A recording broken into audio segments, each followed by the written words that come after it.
Welcome to this brief video on the cooperative learning process, Think, Pair, Share with Metaphors.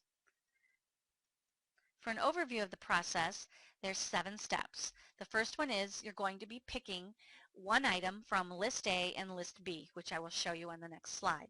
You're going to complete that practice, then you're going to finish part 2 of the practice, find a partner in the chat room, share your metaphors.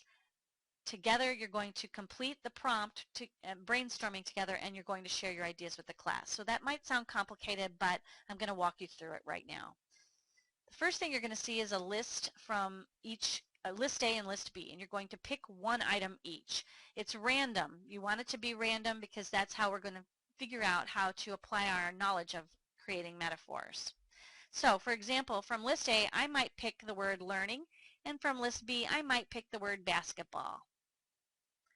For step 2, you're going to individually create your metaphor by first listing characteristics of item A and then listing 5 characteristics from item B. For example, in this one, since I selected the word learning, I came up with 5 characteristics. It can be easy, it can be fun, there's many different ways to do it. I'm better when I'm challenged as a learner, makes me want to continue to get better when I'm learning. And then for basketball, some things I came up with were it has many different moves. The basketball itself has ups and downs. The goal is to make a basket. Some games are challenging, and it can be invigorating. Once I've done that, that's my individual work. Then I'm going to come up as an individual and make connections between those two lists. So what I came up with was learning is like a basketball or basketball because both are better with a challenge, both involve many different ways to reach the goal, both involve practice to get better, both can be invigorating, and both can be fun.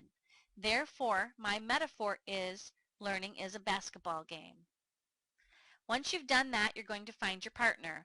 All you need to do is go into the room, find your name, and share your metaphor with your partner. You can help each other refine your connections if you were a little bit stuck on that.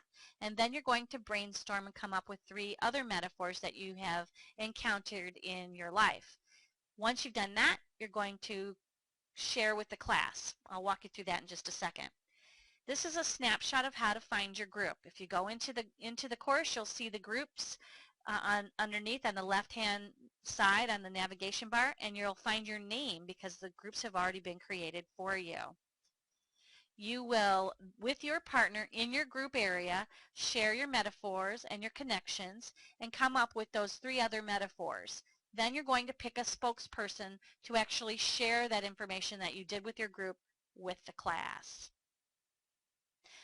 The spokesperson is going to be the person with fewer courses left in the program, or it can be the person who volunteers to post. That's going to count as your initial post for the discussion forum. You're going to share your partner work with the class, share both new metaphors, your brainstormed metaphor, and you're going to post that on the discussion. Here's a snapshot of what the main discussion board looks like.